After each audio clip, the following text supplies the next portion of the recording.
కోల్కతాలోని ఆర్జికర్ మెడికల్ కాలేజ్లో ఓ మహిళా ట్రైనీ డాక్టర్పై జరిగిన అత్యాచారం హత్య ఘటన సంచలనం రేపింది. ఈ హత్యకు నిరసనగా దేశవ్యాప్తంగా అన్ని హాస్పిటల్స్లో వైద్య సేవలను federation of resident doctors association నిలిపివేసింది. ఫోర్డా పిలుపుతో విశాఖ కేజీహెచ్లో జూడాలు సేవలు నిలిపివేశారు.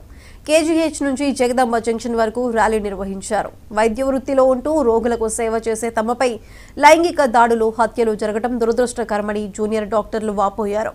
కేంద్ర రాష్ట్ర ప్రభుత్వాలు వెంటనే దోషులను కఠినంగా శిక్షించేలా చర్యలు చేపట్టాలని డిమాండ్ చేశారు. ఈ రోజు కేజీహెచ్లో అత్యవసర సేవలు మినహా సాధారణ సేవలు నిలిపివేసినట్లు జూడాలు తెలిపారు.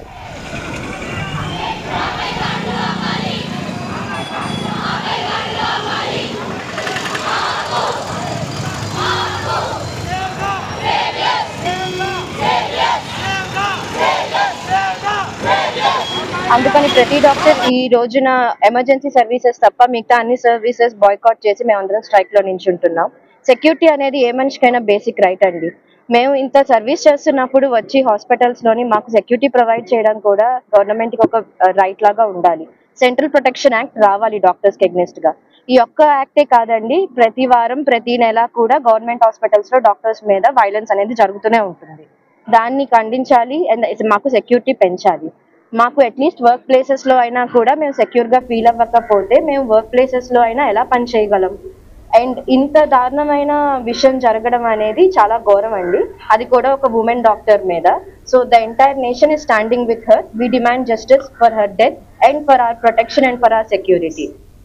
ఈ విషయం మీద ఒక మనిషిని అయితే అరెస్ట్ చేయడం జరిగింది, కానీ అందులో ఇంకా మిగతా విచారణ జరిపి అందులో ఇన్వాల్వ్ అయి ఉన్న వేరే వాళ్ళని కూడా తగిన యాక్షన్ తీసుకోవాలని మేమందరం మా డిమాండ్స్ అండ్ మేమందరం కోరుకుంటున్నాం.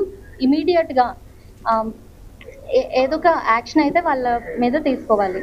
ఇప్పుడు అక్కడ జరిగింది వర్క్ ప్లేస్లో జరగటం వల్ల అది కూడా ఆ మనిషి ఒక పోలీస్ సివిక్ వాలంటీర్, అంటే భద్రత కల్పించాల్సిన వాళ్ళే ఆ అమ్మాయి భద్రత భంగం కలిగించారు. కాబట్టి ఎవరికైనా భయం ఉంటుంది.